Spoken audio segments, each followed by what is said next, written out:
सोचिए जरा, शाम का धुंधला का एक वीरान सा गांव भैरवपुर, और उस गांव के ठीक बीचों बीच खड़ी वो पुरानी मनहूस हवेली। एक ऐसी जगह जहां दिन के उजाले में भी एक अजीब सा सन्नाटा पसरा रहता है, और रातें रातें तो जैसे अपने साथ एक अनजाना खौफ लेकर आती हैं। तो चलिए आज इसी खौफ की गहराइयों में उतर के देखते हैं। भैरवपुर का सबसे बड़ा राज यही था, वो आहट, कदमों की एक ऐसी आवाज जो सुनाई तो देती थी, पर यह पता नहीं चलता था कि आ कहां से रही है। और यही आवाज गांव पर छाए एक गहरे अनकहे डर की असली वजह थी। तो कहानी की शुरुआत होती है रीना से। वो अपने दोस्तों के साथ गांव घूमने आई थी, और बस यूं ही मजाक मजाक में एक शर्त लग गई। शर्त थी उस खौफनाक हवेली के अंदर जाने की। उसे जरा भी अंदाजा नहीं था कि वो सिर्फ एक पुरानी हवेली में नहीं, बल्कि अपनी जिंदगी के सबसे बड़े डर में कदम रख रही है। जैसे ही रीना अंदर गई, उसने टॉर्च जलाई, और दीवार पर एक नहीं, दो परछाइयां थीं। एक उसकी अपनी और दूसरी किसी और की। और फिर उसे वो आवाज सुनाई दी, कदमों की आहट, धीमी, लेकिन ऐसा लगा जैसे सीधा उसी की तरफ बढ़ रही हो। उसकी चीख तक नहीं निकली, बस घबराकर वहां से भाग निकली। लेकिन ये तो बस शुरुआत थी। हवेली से निकली वो आहट अब हवेली तक सीमित नहीं रहने वाली थी। वो डर अब हवेली की दहलीज लांघकर पूरे गांव को अपनी चपेट में लेने वाला था। डर जंगल की आग की तरह फैला। देखिए, पहले दिन रीना ने उसे महसूस किया। ठीक 2 दिन बाद गांव का नाई रघु उसका शिकार बना। 5वें दिन मास्टर अनिरुद्ध, और 7वें दिन तक तो सविता भी। ऐसा लग रहा था मानो वो आहट किसी को भी छोड़ने के मूड में नहीं थी। तो अब अगला नंबर था रघु का। वो रोज रात में देर से अपनी दुकान बंद करके घर लौटता था। उस रात भी वो अकेला ही था, या शायद उसे बस ऐसा लग रहा था कि वो अकेला है। तालाब के पास उसे महसूस हुआ कि कोई ठीक उसके पीछे चल रहा है। वो तेज चलने लगा तो पीछे से कदमों की आहट भी तेज हो गई। वो भागा तो वो आहट भी उसके पीछे दौड़ने लगी। उसका दिल जोर जोर से धड़क रहा था, सांसें फूल रही थीं। और तभी एक सफेद साया उसके ठीक सामने आकर खड़ा हो गया, और ये शब्द उसके कानों में गूंजे। इस हादसे ने रघु को पूरी तरह से तोड़ दिया। उसका दिमागी संतुलन ही बिगड़ गया। वो बस एक ही बात दोहराता रहता, आहट, आहट मुझे ले जाएगी। चलिए अब मिलते हैं अनिरुद्ध से, गांव का स्कूल मास्टर। एक पढ़ा लिखा आदमी जो इन भूत प्रेत की बातों को बस अंधविश्वास मानता था। लेकिन उस आहट को इस बात से कोई फर्क नहीं पड़ता था कि कोई उस पर यकीन करता है या नहीं। एक रात हवेली के पास से गुजरते हुए उसे अपने पीछे भारी जूतों के चलने की आवाज आई। वो झट से पलटा, पर पीछे कोई नहीं था। और तभी जैसे किसी ने ठंडी हवा में सीधे उसके कान के पास फुसफुसाया हो। वो इंसान जो कभी इन बातों पर हंसता था, उस रात खौफ से कांप उठा।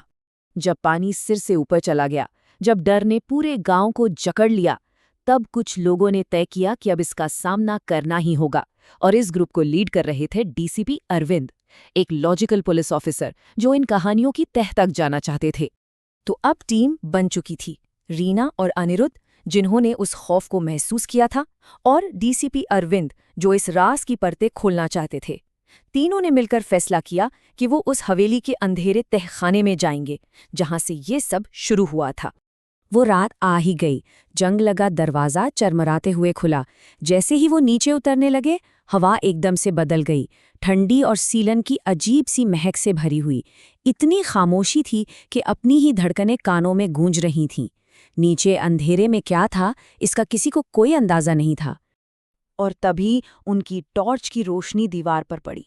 वहां खून से कुछ लिखा था, ताज़ा खून, जैसे कुछ ही देर पहले लिखा गया हो। उन शब्दों को पढ़कर साफ हो गया कि ये कोई वहम नहीं, बल्कि एक जानलेवा श्राप है। कोई है जो बदला चाहता है।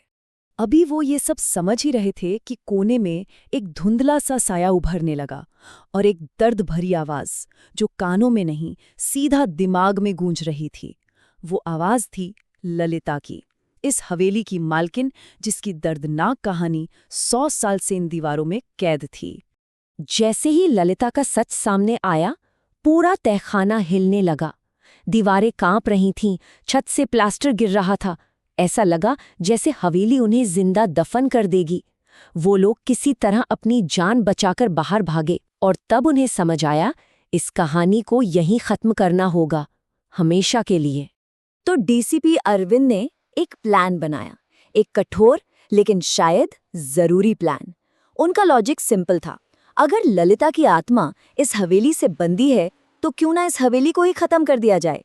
प्लान था पूरी हवेली को आग के हवाले कर देना। उस रात हवेली धू धू कर जल गई और आग की लपटों ने हर राज, हर खौफ को राख कर दिया। और उसके बाद भैरवपुर में एक अजीब सी शांति छा गई। वो अनसुनी आहट अब सुनाई नहीं देती थी। सबको लगा कि ललिता को मुक्ति मिल गई और भैरवपुर का शाप टूट गया। सब कुछ नॉर्मल हो गया था। गांव के लोग अब बिना डरे रात में बाहर निकलने लगे थे। डर खत्म हो चुका था, या ऐसा लग रहा था। लेकिन ये खामोशी एक तूफान से पहले की खामोशी थी। कुछ दिन बीत गए। रीना अपने कमरे में अकेली थी, पढ़ाई कर रही थी, शायद उस बुरे सपने को भुलाने की कोशिश में। मन में यही तसल्ली थी कि अब सब ठीक हो चुका है, डर खत्म हो गया। अचानक बंद कमरे में ठंडी हवा का एक झोंका आया और फिर रीना ने वही जानी पहचानी आवाज सुनी। कमरे के एक कोने से कदमों की वही धीमी हल्की आहट। उसके रोंगटे खड़े हो गए। उसने हिम्मत करके कांपती हुई आवाज में पूछा, कौन है? कोई जवाब नहीं आया, बस वो आहट धीरे धीरे उसके और करीब आती जा रही थी। तो ये कहानी खत्म होकर भी खत्म नहीं होती। ये एक सवाल छोड़ जाती है। हवेली जलकर राख हो गई, राज खुल गया, लेकिन वो आहट, वो वापस आ गई। शायद इसलिए कि कुछ आहटें सिर्फ आवाजें नहीं होती, वो एक ऐसा साया होती हैं जो एक बार महसूस हो जाए तो फिर कभी पीछा नहीं छोड़ता। वो हमेशा आसपास ही रहता है, इंतजार में।